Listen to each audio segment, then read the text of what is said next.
दोस्तों आज के इस वीडियो में हम लोग साठोत्री के एक बहुत ही प्रमुख कवि सुदामा पांडे धूमिल की कविता शहर में सूर्यास्त की व्याख्या कर देखेंगे, उसके भाव अर्थ को समझेंगे। मैं आप सभी को बता दूं, इससे पूर्व भी मैंने सुदामा पांडे धूमिल से रिलेटेड एक वीडियो अपलोड किया हुआ है, जिस पे मैंने सुदामा पांडे धूमिल की काव्यगत विशेषताएं तथा उनके जीवन परिचय को बताया है। अगर आपने उस वीडियो को नहीं देखा तो मैं डिस्क्रिप्शन पर लिंक दे दूंगा, आप वहां जाकर देख लीजिएगा। देखना अनिवार्य है क्योंकि सुदामा पांडे धूमिल की कविता को समझने से पूर्व सुदामा पांडे धूमिल की जीवन परिचय तथा उनकी लेखनी की प्रवृत्तियों को समझना अनिवार्य है। इसलिए आप सभी से गुजारिश है कि उस वीडियो को भी अवश्य ही देख लें। आज के इस वीडियो में हम लोग सुदामा पांडे धूमिल के जीवन परिचय तथा उनकी काव्यगत विशेषताओं के विषय में बात नहीं करेंगे, हम सीधी पॉइंट की बात करेंगे। हम उनकी कविता शहर में सूर्यास्त की व्याख्या कर देखेंगे, लेकिन कुछ बातें ऐसी हैं जिनको जानना आवश्यक है।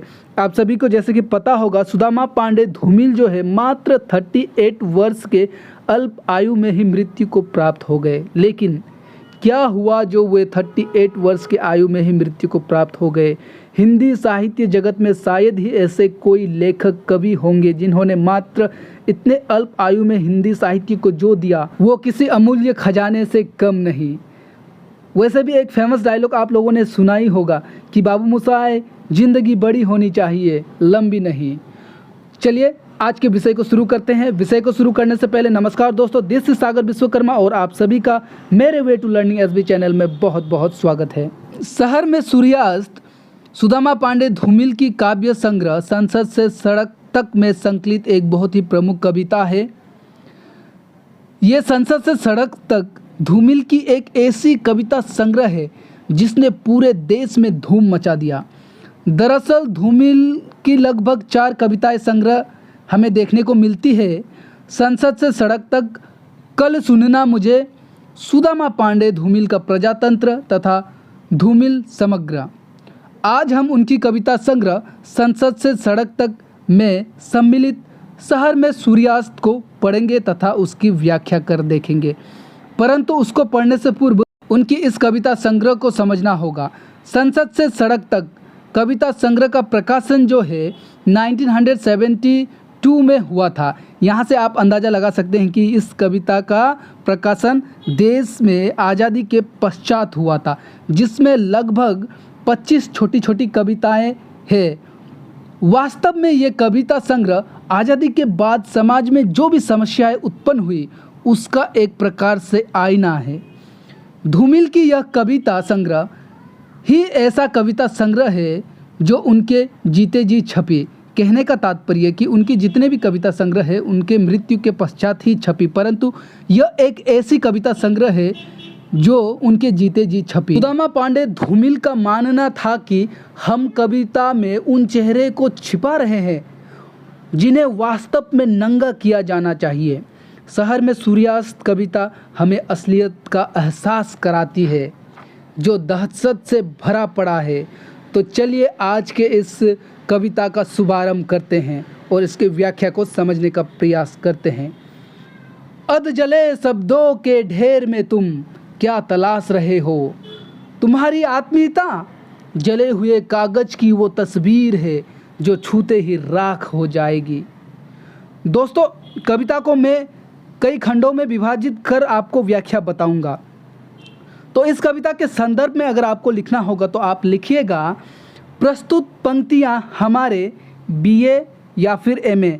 आप बीए के हैं तो बीए लिखिएगा, एमए के विद्यार्थी हैं तो एमए लिखिएगा। उसके बाद के XYZ सत्र, मतलब आप जिस भी सत्र के विद्यार्थी है उसको लिखिएगा।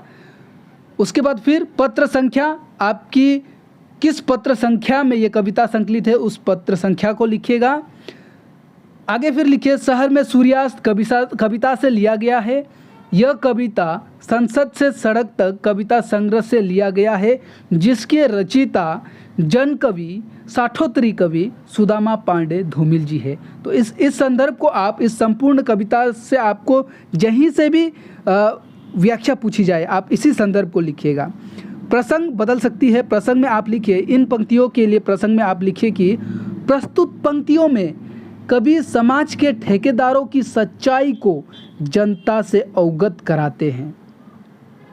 तो अब व्याख्या में आप क्या लिखेंगे? व्याख्या में आप लिखिए, कवि देश के जनता से कह रहे हैं कि इस आधे जले हुए शब्दों के ढेर में तुम किसे खोजने का प्रयास कर रहे हो?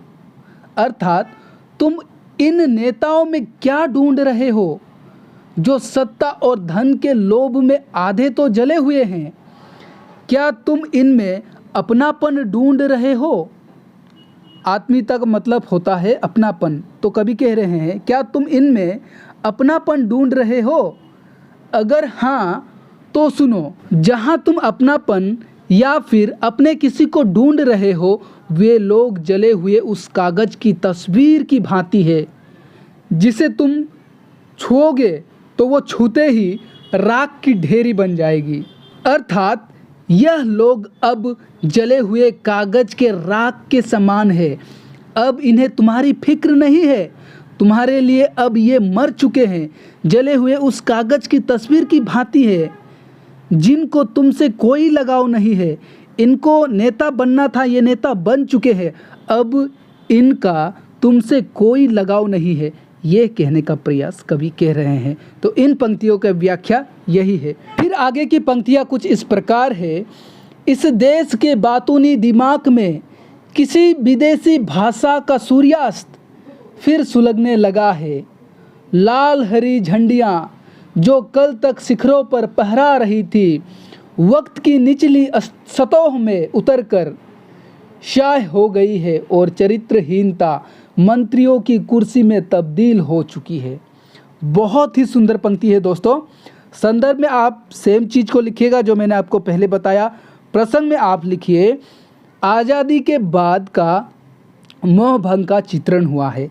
कहने का तात्पर्य कि आज़ादी के बाद में जो भी मोह भंग हुआ है, कहने का मतलब कि जनता ने जो सुनहरे सपने देखे थे, वो सुनहरे सपने को किस तरह से तोड़ा गया, उसका चित्रण इस पंक्तियों में हुआ है। व्याख्या में आप लिखिएगा, कवि कहते हैं कि अब इस देश में केवल बातूनी दिमाग वाले लोग ही बचे हैं जो बातें तो बड़ी बड़ी करते हैं परंतु देश के हित में कुछ नहीं करते। इस प्रकार से हमारे देश को विदेशी लोगों ने शासन किया और उन लोगों ने जिस भाषा का प्रयोग कर हम लोगों को शासन किया, ठीक उसी तरह अब हमारे देश के नेताएं खुद ही अपने ही देश को अपने ही भाषा से इन लोगों ने अब हमारे देश को शासन करना प्रारंभ कर दिया है। कल तक जब हम देश की आज़ादी की सपने देखा करते थे और 3 रंगों वाला अपने तिरंगे को सबसे ऊपर के स्थान में रखते थे, आज आज़ादी के पश्चात मानो ऐसा लगता है वो तिरंगा जो है जिसको हम सराखों पे बिठा कर रखते थे, सबसे ऊपर के स्थान में रखते थे, आज निचली स्थान में उतर गया है और उसका रंग अब तिरंगा नहीं है, 3 रंगों वाला रंग नहीं है, अपितु वो काला पड़ गया है। अगर हम आज हमारे देश के लोगों की चरित्र की बात करें तो वो चरित्रहीन हो गया है और यह चरित्रहीनता उस मंत्रियों की भांति है जो उस कुर्सी के लालच में सब कुछ भूल गया है। यहाँ कवि ने देश के पाखंडियों को, देश के नेताओं पर करारा व्यंग किया है। उन्होंने कहा है कि कल तक आज़ादी से पूर्व तो अन्य लोगों ने हम पर शासन कर गए, पहले मुग़लों ने शासन किया, फिर ब्रिटिश ने शासन किया, अब अपने ही देश के वासी अपने ही देशवासियों को शासन कर रहे हैं और उनके नज़र में अब तिरंगे का कोई महत्व ही नहीं रहा, बस वो कुर्सी नज़र आती है उनको और वो कुर्सी की नशे में पागल हो गए हैं। इस प्रकार से कवि व्यंग करते हुए कहते हैं। अब आगे की पंक्तियों को देखते हैं।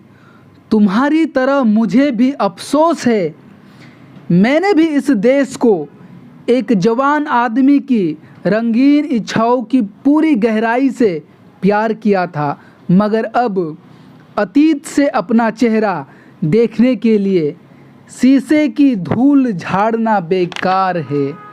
उसकी पॉलिश उतर चुकी है और अब उसके दोनों ओर सिर्फ दीवार है जिसके पीछे राजनीतिक अफवाहों का सर्दकालीन आकाश नगर के लफंगों में आखिरी नाटक की मनपसंद भूमिकाएं बांट रहा है। रिहर्सल के हवा बंद कमरों में खिड़कियों के गंदे मुहावरे गूंज रहे हैं। दोस्तों, ये आप ऐसे ही पढ़ेंगे तो ये मात्र एक पंक्तियां हैं, परंतु इस एक एक पंक्तियों में देश के सच्चाई को, देश के यथार्थ को कवि ने आपके और हमारे समक्ष रख दिया है।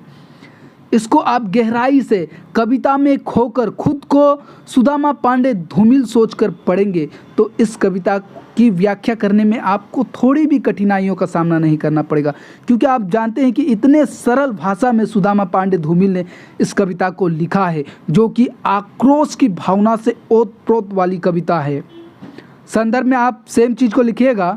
प्रसंग में आप लिखिए राजनीतिक तथा नेताओं का यथार्थ चित्रण, ठीक है, तो इसको लिखिएगा। उसके बाद व्याख्या को समझने का प्रयास करें। कवि अपने देश के जनता से कहते हैं कि आज़ादी से पूर्व एक देशभक्त की भांति मैंने भी इस देश से प्रेम किया था। कहने का तात्पर्य कि आज़ादी से पूर्व मैं भी देशभक्ति की भावना रखता था, मैंने भी इस देश से प्रेम किया था, मैंने भी कई सारे रंगीन सपने देखे थे, परंतु आज़ादी के पश्चात हमारा देश ऐसा होगा ये मैंने सोचा न था।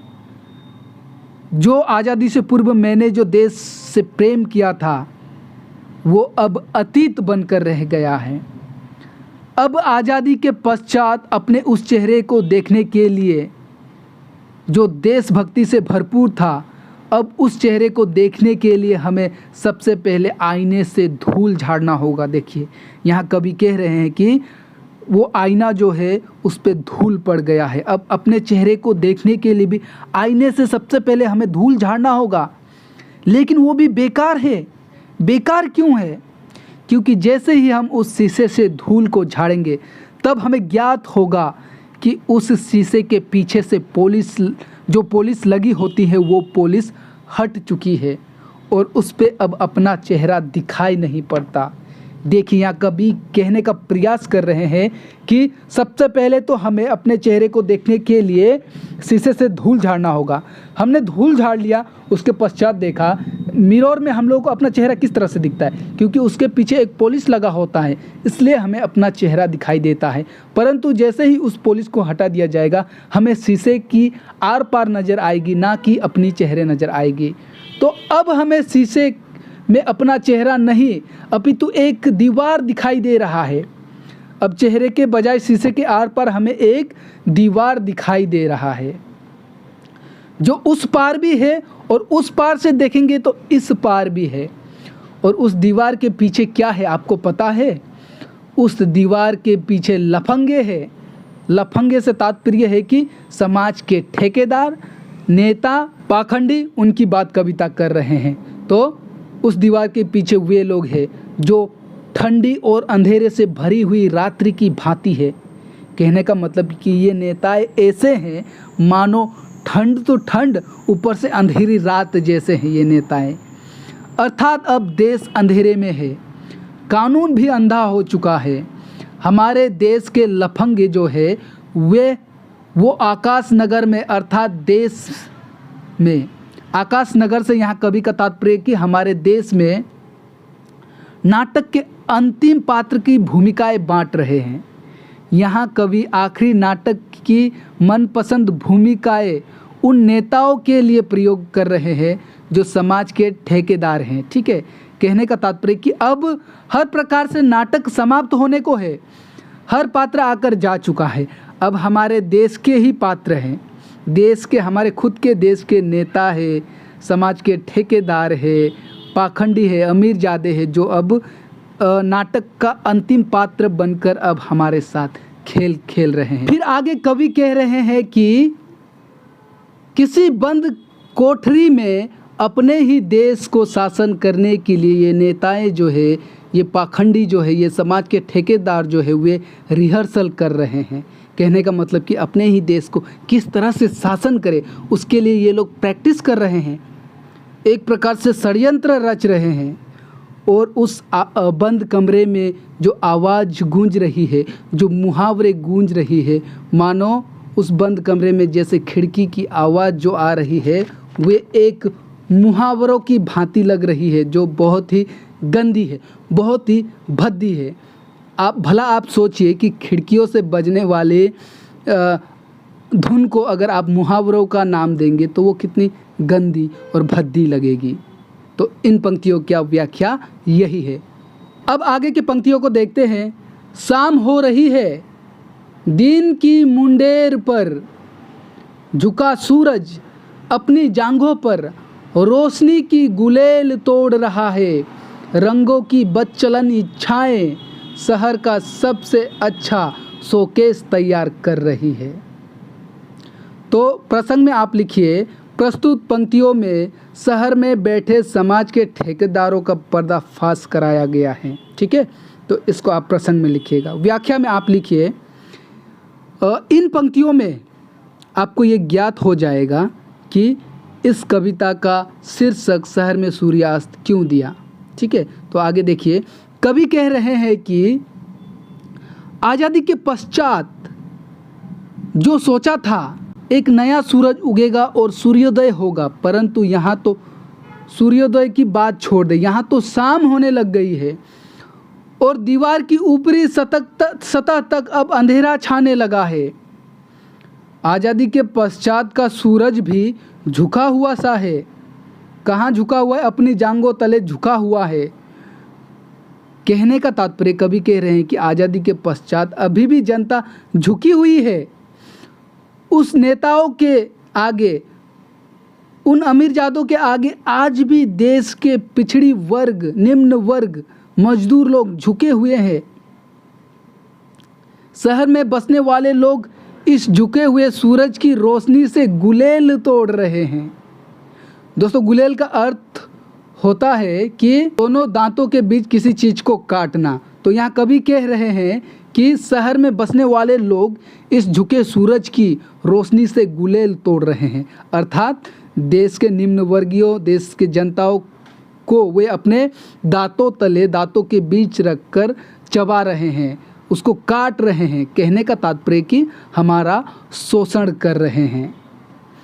आगे कवि तिरंगे के रंग की उदाहरण देते हुए कहते हैं कि अब ये शहरी अमीरजादे जो है तिरंगे की रंगीन आड़ में अपनी बदचलन इच्छाओं की पूर्ति कर रहे हैं। कहने का मतलब ऊपर से तो ये ठीक ठाक देखते हैं। दोस्तों, शहर में कौन लोग बसते हैं? जो थोड़े बहुत ठीक ठाक होते हैं, जो अमीर होते हैं, वही लोग शहर में बसते हैं, वरना निम्न वर्गीय लोग तो गांव में ही बसते हैं। पहले की बात कर रहा हूँ मैं, आजकल तो निम्न वर्गीय और गरीब लोग भी शहर में बसते हैं, उसमें कोई खेद नहीं। लेकिन तत्कालीन समाज में ज़्यादातर अमीरजादे लोग ही शहर में बसते थे या फिर अपने ही गांव को वे शहर में तब्दील कर देते थे। तो यहाँ कह रहे, उन शहरी अमीरजादों पर व्यंग करते हुए कवि कह रहे हैं कि शहर में बसने वाले ये लोग उस तिरंगे के आड़ में अपने बदचलन इच्छाओं की पूर्ति कर रहे हैं और ये शहरी लोग एक सबसे अच्छा शोकेस तैयार कर रहे हैं, जहाँ वे लोग गरीब मजदूरों की खून पसीनों का मेहनत को भर रहे हैं। उस शोकेस में वे क्या भर रहे हैं? गरीब मजदूरों के द्वारा कमाए गए खून पसीने के मेहनत को उस शोकेस में वे भर रहे हैं। यहाँ हम जो सफ़ेद पोशाक पहनकर हम लोगों का खून पी रहे हैं, उनके प्रति विद्रोह की भावना दिखाई पड़ती है। अब आगे के पंक्तियों को देखिए। उन्होंने जनता और जरायम पेशा औरतों के बीच की सरल रेखा को काटकर स्वास्तिक चिन्ह बना लिया है और हवा में एक चमकदार गोला शब्द फेंक दिया है, जनतंत्र, जिसकी रोज सैकड़ों बार हत्या होती है और हर बार वो भेड़िए की जुबान पर जिंदा है। दोस्तों, यहाँ स्वास्तिक का अर्थ होता है कि मंगल करने वाला, माना जाने वाला, एकदम मतलब लोगों के लिए बहुत ही मंगल करने वाला, तो उसको स्वास्तिक कहा जाता है। तो यहाँ कवि कह रहे हैं, प्रसंग में आप लिखे, जनतंत्र के प्रति आक्रोश की भावना इन पंक्तियों में दिखाई दे रही है। व्याख्या में आप लिखिएगा, कवि कह रहे हैं जनतंत्र के प्रति तथा राजनेताओं के प्रति विद्रोह भाव प्रस्तुत करते हुए कहते हैं कि इन राजनेताओं ने जो वास्तव में अनेक अपराध करके अपना जीविका चलाते हैं, ठीक है, जराइम पेशा उनको कहा जाता है जो अपराधी होते हैं, तो अनेक प्रकार के अपराध करके वे अपना जीविका चलाने वाले को जराइम पेशा कहा जाता है। तो हम लोग के देश के राजनेता ये सब जो क्या है, वे वास्तव में अनेक अपराध करके अपना जीविका चलाते हैं और औरत समाज के बीच अपना इमेज ऐसा बना रखा है इन लोगों ने, समाज और औरतों के बीच, देश के जनताओं के बीच अपना इमेज इस तरह से बना रखा है मानो कि वो बहुत ही स्वास्तिक चिन्ह अर्थात मंगल कार्य करने वाले हो। इतना ही नहीं, हम लोगों के सामने हवा में एक गोल शब्द फेंक दिया है इन लोगों ने। क्या शब्द फेंका है? जनतंत्र। वास्तव में हमें ज्ञात ही नहीं जनतंत्र क्या है। जनतंत्र वास्तव में लोकतंत्र है जो जनता के प्रतिनिधियों द्वारा चलाया जाता है, परंतु यह लोग लोकतंत्र के आड़ में हमारा ही शोषण कर रहे हैं। इस जनतंत्र का ना जाने ये लोग कितनी बार हत्या कर चुके हैं, परंतु फिर भी ये जीवित है क्योंकि ये उस भेड़िए की जुबान बोलते हैं। दोस्तों, यहाँ कवि कहने का प्रयास कर रहे हैं कि ये जो नेता लोग जो समाज को चला रहे हैं, ये लोग उस जनतंत्र का ना जाने कितनी बार हत्या करते हैं। कहने का मतलब कि ये बहुत ही घटिया से घटिया कार्य भी करते हैं। तो यहाँ कवि विरोध कर रहे हैं उनके प्रति और कहते हैं कि ये लोग फिर भी जीवित है। क्यों जीवित है? क्योंकि ये लोग भेड़िए की जुबान बोलते हैं, ठीक है। तो यहाँ आपको बता दूं कि भेड़िया कुत्तों का ही एक प्रजाति है और कुत्ते तो फिर भी मनुष्य के लिए वफादार होते हैं क्योंकि वे पालतू होते हैं, परंतु कुत्ते तो वफादार होते हैं। लेकिन अगर हम भेड़ियों की बात करें तो मौका मिलेगा ना तो भेड़िया आपको ही काट खाएगी। तो पूरी कविता का व्याख्या हो गया। इस तरह से हमने इस कविता की व्याख्या करके देख ली, जो कि बहुत ही आक्रोश से, विद्रोह भावना से भरी हुई कविता है। अब विशेष लिखिएगा। विशेष में आप जिन भी पंक्तियों की व्याख्या हो आपसे पूछे, आप इसी विशेष को लिखिएगा। सबसे पहली विशेष में आप लिखिए कि आज़ादी के पश्चात का यथार्थ चित्रण हुआ है।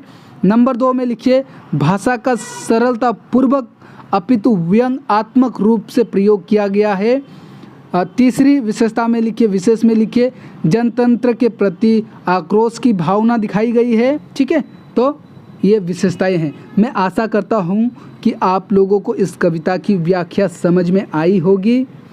अगर समझ में आई, वीडियो पसंद आई तो प्लीज़ प्लीज़ प्लीज़ वीडियो को लाइक करें।